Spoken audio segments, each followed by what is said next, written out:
Today we're going to talk about proximity shoes.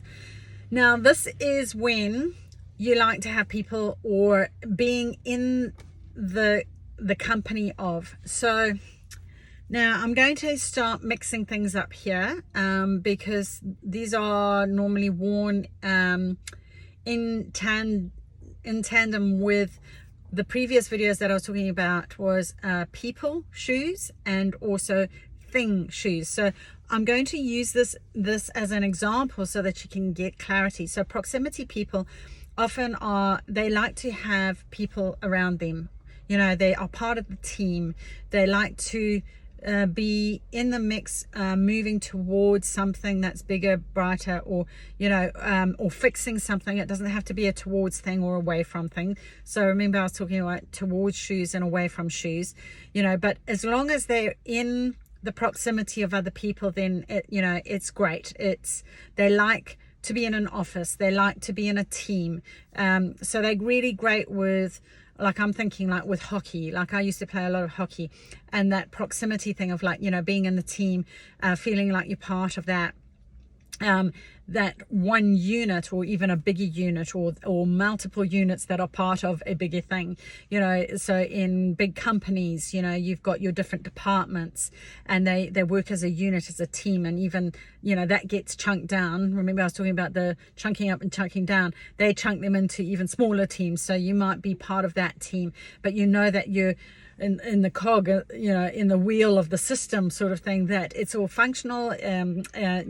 We work together, and there's this whole sort of unity thing going on, and you find comfort in your proximity shoes. Okay, so the proximity shoe wearers in this sort of instance are really quite often related, comfortably go with the people shoe wearers. So you got the people shoes, and you've got your proximity, because quite often if you're a people oriented person, you are more likely to be going out and being gregarious and meeting people, and you're going to have more of a tendency to do things like playing netball or basketball, or the team kind of sports. It's like a togetherness thing, and it's also the people that you're going to meet that are there. So that's a winning combo for them, because they'll be the ones that'll want to be in there. They might even be the leaders of the team, because if they're that driven by having the people orientation, and it's when in a time of stress, sorry, a big plane's going over my head as I speak, in times of stress, what you will find is they will have a leaning towards going out. Remember I was saying with the people shoes, they will look to find people and talk to them and engage with them, because it's a way of relieving their stress. Okay, and especially in proximity. So sometimes, like if they're really stressed out or whatever, just being with other people, they don't even have to be saying anything, as long as they're in the proximity of. So I'll give you an example. Years ago I used to rent out some of our office space, our studio space, to another lady, and she just works better in the proximity of other people. Like she's not comfortable working from home. So I said, well, don't, why don't you come and, we've got a spare desk, you can rent that space, and you can do your thing.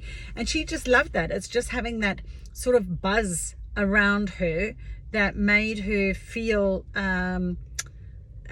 connected and more motivated, and she said she could think clearer. Like it just made it easier for her to operate as a person, because of her wiring. That was her thing, and she just loved it. I mean, it just fitted the bill completely. So that's an ideal example of that. Now I'm going to mix it up a little bit here. So say you're proximity and you're thing oriented.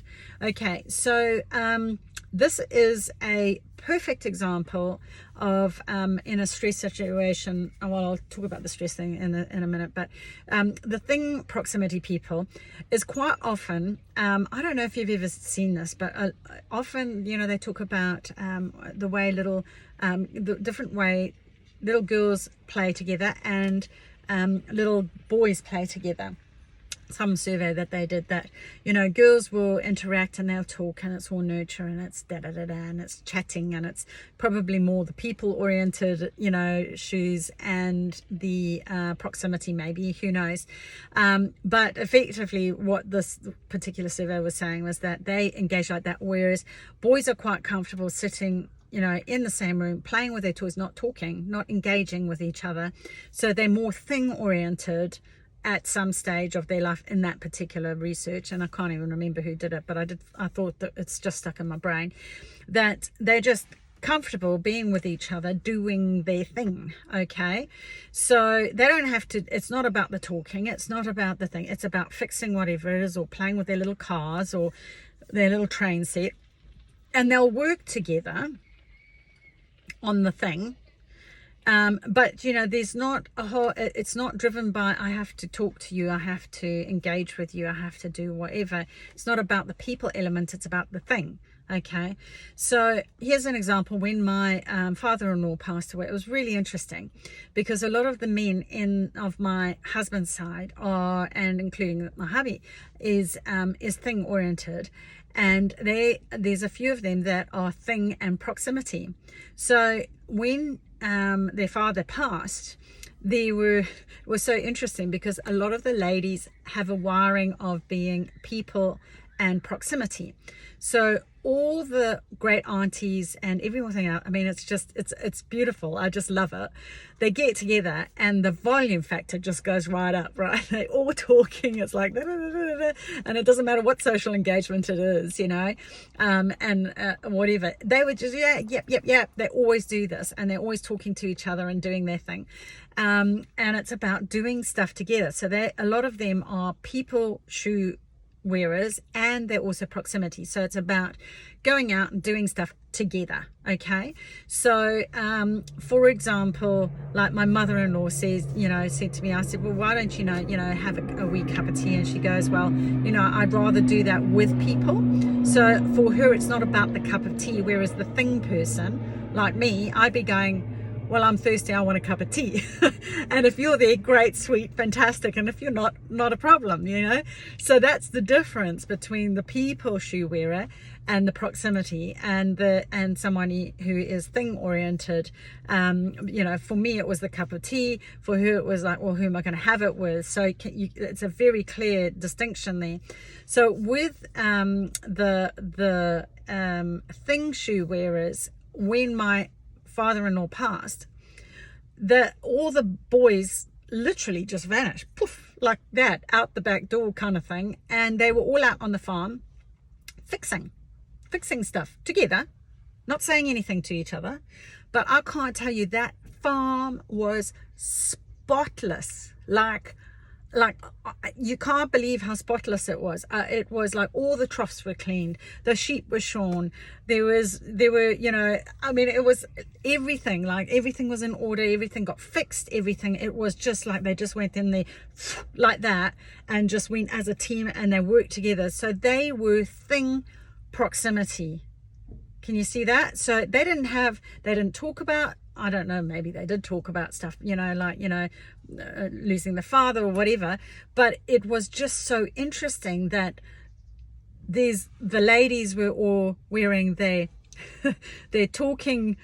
people proximity shoes, and on the other side there were all the guys wearing their thing proximity shoes. So clear, still dealing with the stress, still dealing with the upset, but just in different ways.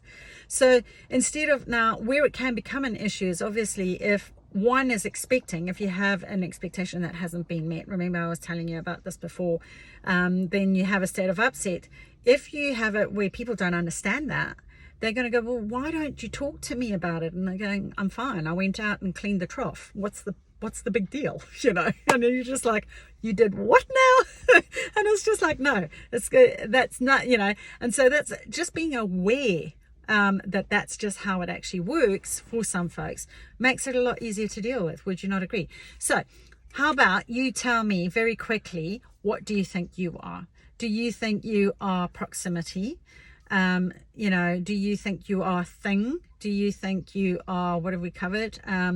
So we've done proximity, thing, and people, haven't we? So the next one I'm going to do is independent. Okay, so I hope you found that useful. Share it. Tell me, what do you think you are? And then you'll go, oh, that makes so much sense. It's so different to my partner or to my kids or to my mother-in-law or to my other relatives, whoever it is. And then you go, I get it now. Thank you so much. That was so worth listening to. All right. Hope you enjoyed that. I'll see you again tomorrow. Namaste.